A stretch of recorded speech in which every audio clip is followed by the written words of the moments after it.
찬송가 26장입니다.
오늘부터 신약성경 고린도전서의 말씀 함께 나눕니다. 신약성경 263쪽입니다.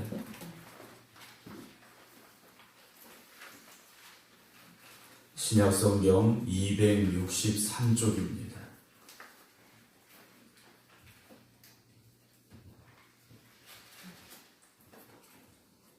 (263쪽) 고린도전서 1장 1절부터 17절 말씀입니다.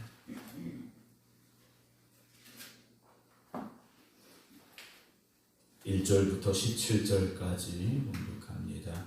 하나님의 뜻을 따라 그리스도 예수의 사도로 부르심을 받은 바울과 형제 소스데네는 고린도에 있는 하나님의 교회 곧 그리스도 예수 안에서 거룩하여지고 성도라 부르심을 받은 자들과 또 각 처에서 우리의 주 곧 그들과 우리의 주 되신 예수 그리스도의 이름을 부르는 모든 자들에게 하나님 우리 아버지와 주 예수 그리스도로부터 은혜와 평강이 있기를 원하노라. 그리스도 예수 안에서 너희에게 주신 하나님의 은혜로 말미암아 내가 너희를 위하여 항상 하나님께 감사하노니 이는 너희가 그 안에서 모든 일 곧 모든 언변과 모든 지식의 풍족함으로 그리스도의 증거가 너희 중에 견고하게 되어 너희가 모든 은사에 부족함이 없이 우리 주 예수 그리스도의 나타나심을 기다림이라. 주께서 너희를 우리 주 예수 그리스도의 날에 책망할 것이 없는 자로 끝까지 견고하게 하시리라. 너희를 불러 그의 아들 예수 그리스도 우리 주와 더불어 교제하게 하시는 하나님은 미쁘시도다. 형제들아 내가 우리 주 예수 그리스도의 이름으로 너희를 권하노니 모두가 같은 말을 하고 너희 가운데 분쟁이 없이 같은 마음과 같은 뜻으로 온전히 합하라. 내 형제들아 글로의 집 편으로 너희에 대한 말이 내게 들리니 곧 너희 가운데 분쟁이 있다는 것이라. 내가 이것을 말하거니와 너희가 각각 이르되 나는 바울에게 나는 아볼로에게 나는 게바에게 나는 그리스도에게 속한 자라 한다는 것이니 그리스도께서 어찌 나뉘었느냐. 바울이 너희를 위하여 십자가에 못 박혔으며 바울의 이름으로 너희가 세례를 받았느냐. 나는 그리스도와 가이오 외에는 너희 중 아무에게도 내가 세례를 베풀지 아니한 것을 감사하노니 이는 아무도 나의 이름으로 세례를 받았다 말하지 못하게 하려 함이라. 내가 또한 스데바나 집 사람에게 세례를 베풀었고 그 외에는 다른 누구에게 세례를 베풀었는지 알지 못하노라. 그리스도께서 나를 보내심은 세례를 베풀게 하려 하심이 아니요 오직 복음을 전하게 하려 하심이로되 말의 지혜로 하지 아니함은 그리스도의 십자가가 헛되지 않게 하려 함이라. 아멘. 할렐루야. 하나님의 은혜와 사랑과 축복하시니 오늘 함께 예배드리는 여러분들과 온라인으로 예배드리는 박용묘 권사님, 김미화 권사님, 김경호 장로님, 김근옥 권사님, 이숙자 권사님, 김성자 권사님, 김중은 장로님, 박정순 권사님, 안친환 권사님, 정옥봉 권사님이 함께 하시길 주님의 이름으로 축원합니다. 어제까지 이제 말라기서의 말씀을 우리가 함께 나누었고요. 오늘부터 고린도전서 그리고 또 고린도후서의 말씀까지 쭉 이어서 이제 나누려고 합니다.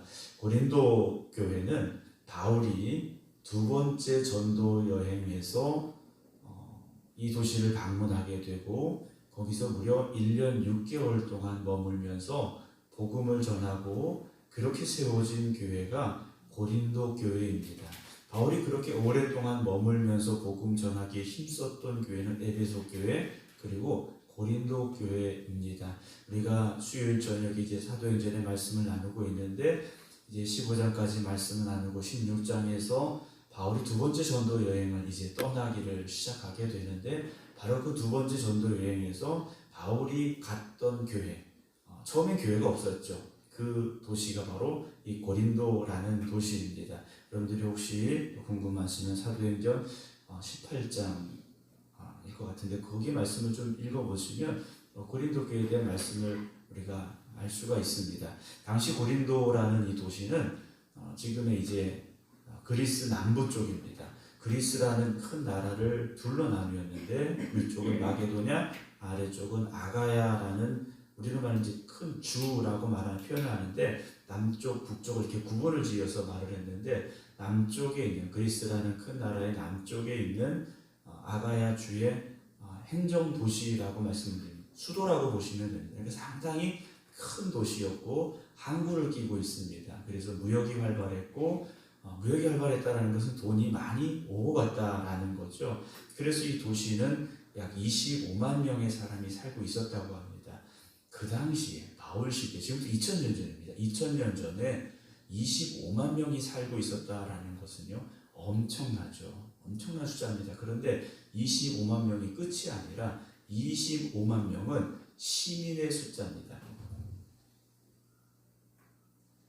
로마의 시민권을 가진 사람들이 25만 명이었어요. 그러면 그 외에 또 누가 있었느냐? 이들을 위한 노예들이 있었습니다. 25만 명의 사람이 있었는데 보통 평균적으로 봤을 때 한 사람에게 시민권을 가진 한 사람에게 2명의 노예가 있을 정도였다라고 역사는 기록을 하고 있습니다. 그러니까 고린도 사람들은 돈이 너무 풍족한 사람들이었어요. 예전에 탄광이나 이런 데 가보면 지나가는 강아지도 10,000원짜리 물고 다녔더라 이런 우스갯소리를 하는데 고린도라는 곳이 바로 그런 곳이었습니다.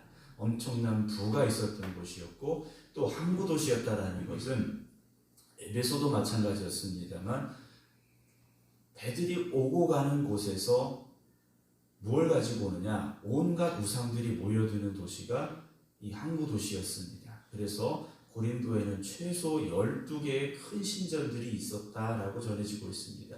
여기서 큰 신전이라고 말하는 건 규모가 엄청난 신전을 말하는 겁니다. 이런 저희 교회 정도는 작은 신전인 거예요. 엄청나게 큰 신전들이 있었고 그 중에 한 신전에서는 아프로디테라는 여신을 섬기는데 거기에서는 수천 명의 성전에 속한 창녀들이 있었다라고 전해집니다. 왜냐하면 이방의 우상들을 섬기는 신전에서 빠지지 않는 것이 온갖 음행이었습니다.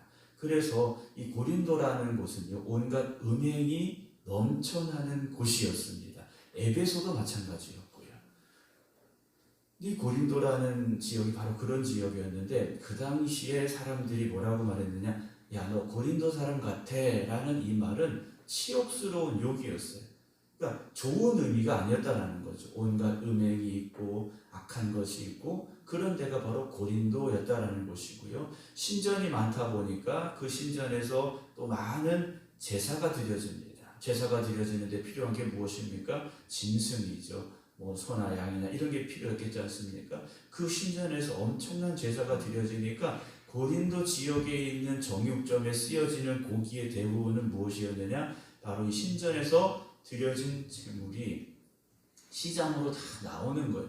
시장에서 고기를 사 먹으면 신전에서 드려진 우상에게 드려진 이 고기를 사 먹을 수밖에 없었는데 아무런 거리낌 없이 이 고린도 사람들은 먹고 마시고 즐기고 흥청망청 온갖 음행에 빠져 있던 곳이 바로 고린도라는 것이. 바울이 거기 가서 복음을 전했는데 하나님께서 바울에게 담대하게 복음을 전해라. 이 성에 내가 택한 사람이 많다 하시면서 바울이 거기서 무려 1년 6개월 동안 힘써서 복음을 전합니다.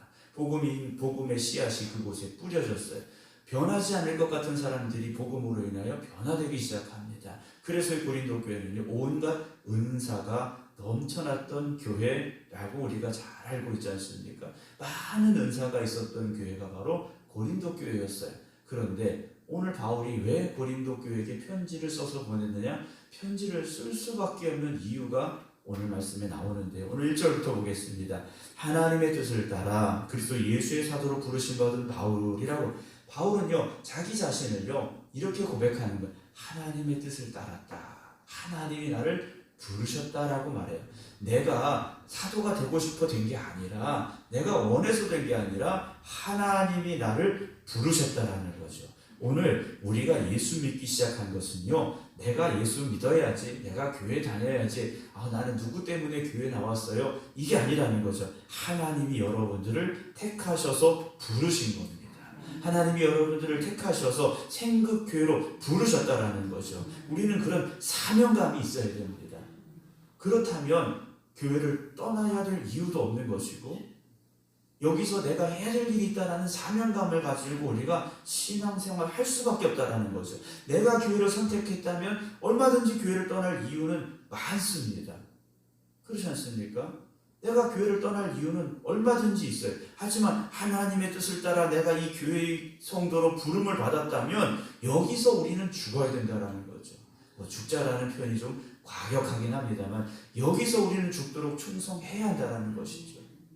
그런데 많은 사람들이요, 그 사명감이 없는 겁니다. 세상에 교회가 여기밖에 없어? 이런 말들이요, 너무 쉽게 나온다라는 거죠. 내가 교회를 선택하는 것이 아니라 하나님이 선택하셔서 우리를 부르셨다라는 거죠.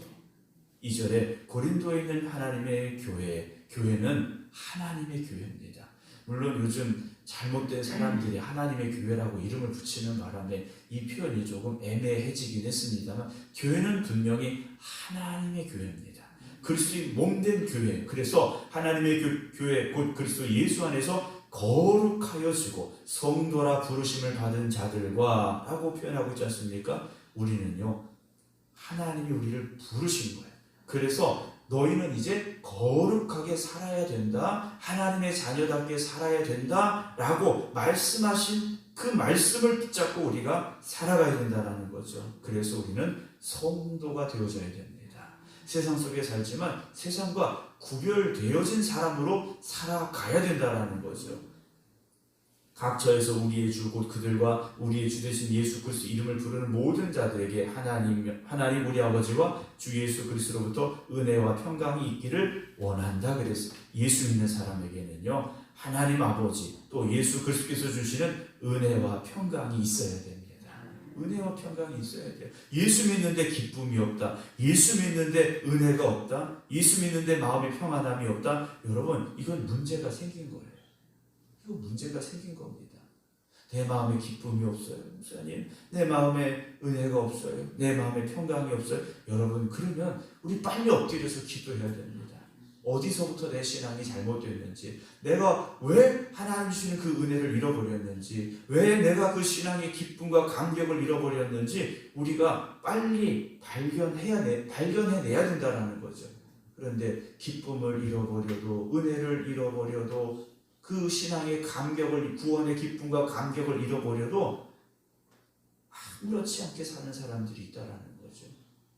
우리가 성전에 나올 때마다 기쁨이 넘치고 십자가를 볼 때마다 눈물이 흘러야 되는데 무덤덤해졌습니다.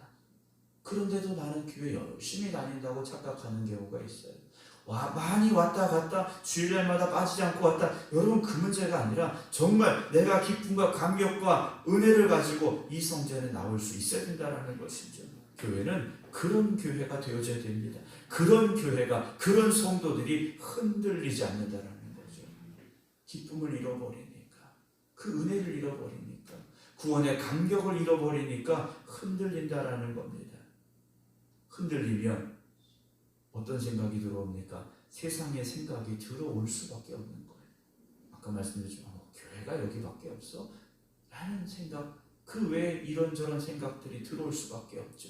4절 봅니다. 그리스도 예수 안에서 너에게 주신 하나님의 은혜로 말미암아 내가 너희를 위하여 항상 하나님께 감사한다 그랬어요. 바울은요 고린도 교회를 생각하면요, 거기는 내가 열심히 복음 전해서 내가 1년 반 동안 정말 죽을 힘을 다해서 가르치고 세웠던 교회, 이게 아니었습니다. 하나님의 은혜로 말미암아 항상 하나님께 감사했다. 하나님이 그 교회를 세우셨습니다. 하나님이 역사하신 교회입니다. 바울은 그 감사함이 있었다라는 거죠. 왜냐? 바울은 알아요. 바울은 어디서든지 똑같이 힘써서 복음 전했는데 어느 곳에서는요 그냥 쫓겨나는 동네도 있었어요.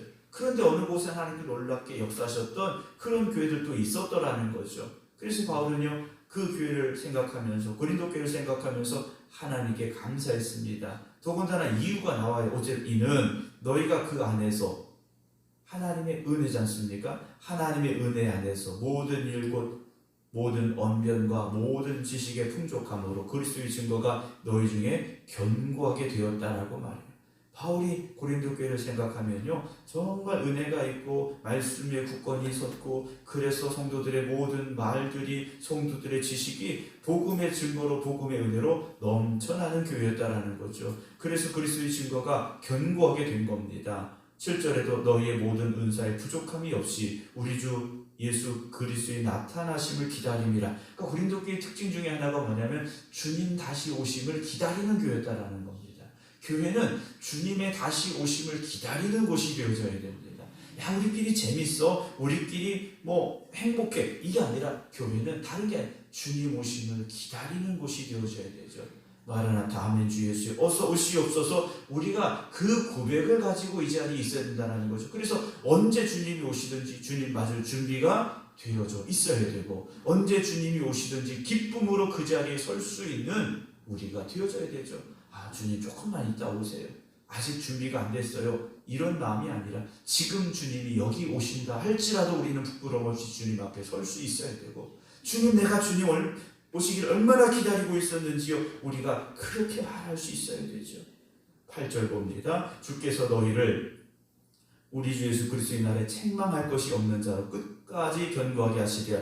주님 오시는 날까지 우리가 믿음으로 살고 그날에 책망받는 사람들이 아니라 칭찬받는 사람으로 주님 앞에 서야 되죠. 9절입니다. 너희를 불러 그의 아들 예수 그리스도 우리 주와 더불어 교제하게 하시는 하나님은 미쁘시다. 하나님은 신실하시고 선하신 분이에요. 우리를 부르셔서 그의 아들 예수 그리스도 우리 주와 더불어 교제하라고, 주님과 함께하는 삶을 살라고 하나님께서 우리를 부르셨다라는 거죠. 교회에 와서만 예수님 부르는 것이 아니라 우리가 있는 그곳 어디서든지 주님과 동행하는 여러분들 되시기 바랍니다. 그게 하나님의 뜻이라는 거죠. 10절 형제들아 내가 우리 주 예수 그리스도 이름으로 너희를 권하노니 모두가 무슨 말 하라고 말합니까? 같은 말을 하라고 말해요. 성도들은요 같은 말을 해야 됩니다. 서로 하는 말이 달라서는 안 돼요. 같은 말이 되어야 되고, 너희 가운데 분쟁이 없이 같은 마음과 같은 뜻으로 온전히 합하라 그랬어요. 왜냐? 우리는 주님의 교회 안에서 각자의 지체가 따로따로 구분된 게 아니라는 거죠. 우리 온 몸이 있는데 머리 따로, 발 따로, 팔 따로 돌아다니는 게 아니지 않습니까? 같이 붙어 다니는 것. 말씀 안에, 구원의 은혜 안에 우리가 하나가 되어져야 된다는 거죠.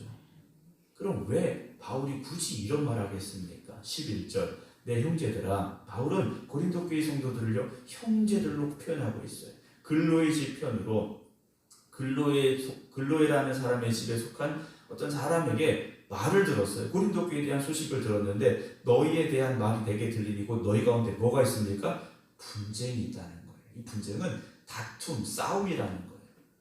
다툼, 싸움이 있었어요. 아니 은사가 충만하고 은혜가 충만하고 복음에 굳건히 섰던 이 교회가 다툼이 생겼다라는 겁니다. 12절에 내가 이것을 말하거니와 너희가 각각 이르되 나는 바울에게 나는 아볼로에게 나는 게바에게 나는 그리스도에게 속한 자라 한다는 것이니 그리스도께서 어찌 나뉘었느냐 바울이 너희를 위하여 십자가에 못 박혔느냐 바울의 이름으로 너희가 세례를 받았느냐 아니라는 거죠. 어떤 이유인지는 모르지만 이 고린도 교회 안에 이런저런 파들이 속해 나는 바울파 나는 아볼로파 나는 게바파 베드로파죠. 나는 그리스도에게 속한 사람 이런 주장들이 막 생겨나게 된 것. 최소한 4개의 분파가 교회 안에 생겨났다는 거죠. 그러니까 4개의 파로 나뉘어서 계속 싸우는 것. 교회 가서 계속 싸우고 있는 것. 이유가 뭔지는 모르지만 이렇게 교회가 계속 나뉘어지고 있었다라는 거죠. 그래서 13절에 다시 그리스도께서 어찌 나뉘었느냐? 주님은 한 분이신데 왜 너희들이 나누어서 싸우고 있느냐라는 거예요. 너희가 왜 싸우느냐? 바울이 너희를 위해 십자가에 못 박혔느냐? 바울의 이름으로 내가 세례를 받느냐? 아니라는 거죠. 우리를 위해 십자가에 달려 죽으신 분 오직 예수 그리스도 한 분이세요. 그리고 예수 이름으로 세례를 받는다라는 거죠. 조금 전에 말씀드린 12절에서 바울파, 아볼로파, 베드로파, 예수파 이렇게 나오는데 바울은 가서 교회를 세운 사람이니까 당연할 수 있겠죠. 그런데 게바라는 베드로파라는 이 사람들은요. 베드로가 고린도 교회에 갔었냐? 물론 확실히 알 수는 없지만 가지 않았던 것 같아요.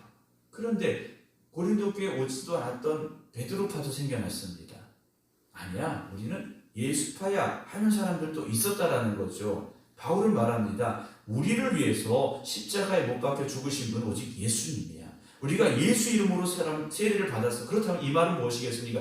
예수의 십자가의 복음 외에는 다른 것을 말할 필요가 없고 다른 것으로 나뉘어져서는 안 된다라는 거죠. 그래서 바울이 자기가 다른 사람들에게 야 너도 세례받아 너도 세례받아 이런 게 아니었어요. 바울은 세례를 주러 다닌 것이 아니라 복음을 증거하러 다녔다라는 거죠. 17절에 보게 되면 그리스도께서 나를 보내심은 세례를 베풀게 하려 하심이 아니요 오직 복음을 전하게 하려 하심이라 라고 말합니다. 바울은요 복음 전하라고 부름을 받은 사람이다 라고 자신에 대해서 분명하게 말하고 있습니다.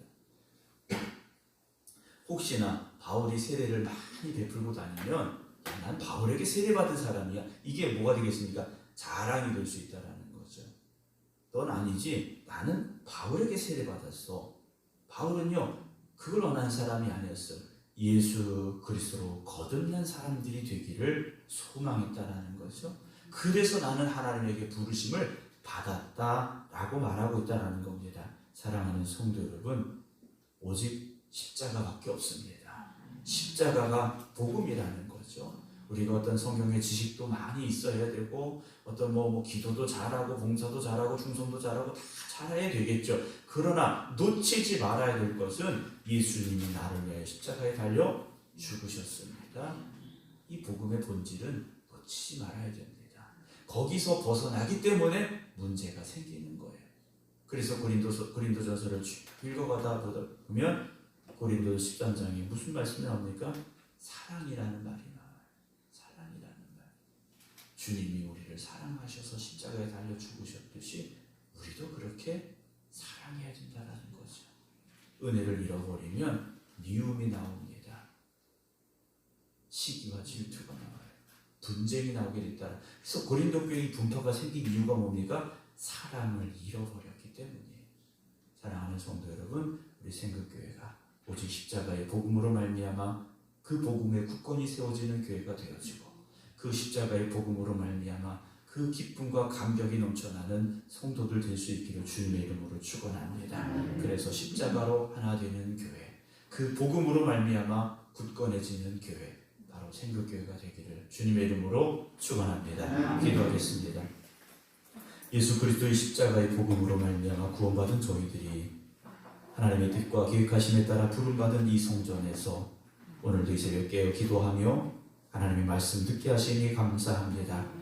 우리가 기도해야 될 이 자리, 우리가 힘써야 될 이 자리, 우리가 충성해야 될 이 자리, 우리가 복음 전해야 될 이 자리, 우리가 택한 것이 아니라, 우리가 결정한 것이 아니라 주님이 부르셨습니다. 주님이 저희를 이곳으로 이끄셨습니다. 그 고백이 우리 안에 있게 하여 주시옵소서. 그래서 이곳에서 주님의 몸된 교회를 위하여 충성하는 저희를 되게 하여 주시옵시고, 이 교회를 통하여 하나님이 영광 받으시도록 힘쓰고 애쓰는 저희를 되게 하여 주시옵소서. 온 성도가 복음 안에 한 마음 한 뜻이 되게 하여 주시옵시고, 주님의 뜻을 온전히 이루어가기 오늘도 수고하고 헌신할 수 있는 저희를 되게 하여 주시옵소서. 그래서 이 성전에 들어올 때마다 주님이신 은혜와 기쁨과 감격이 넘쳐나게 하여 주시어서 성전에 나오는 기쁨 있게 하여 주시옵시고, 예배드리는 감격이 있게 하여 주시옵소서. 성도들이 이 성전에 모일 때마다 서로를 통하여 위로받게 하여 주시옵시고, 서로를 사랑할 수 있는 교회가 되게 하여 주시옵소서. 그래서 교회가 교회다워지는 놀라운 은혜와 회복이 우리 안에 있게 하여 주시옵소서.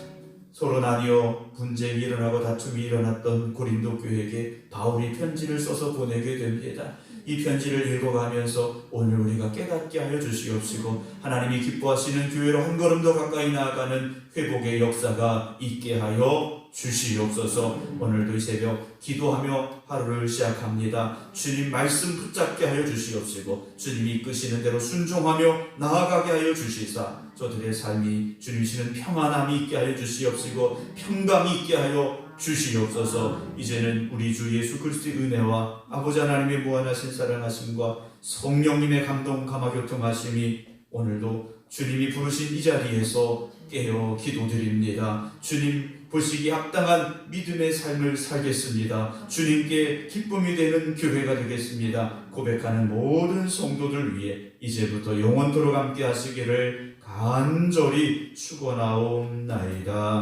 아멘.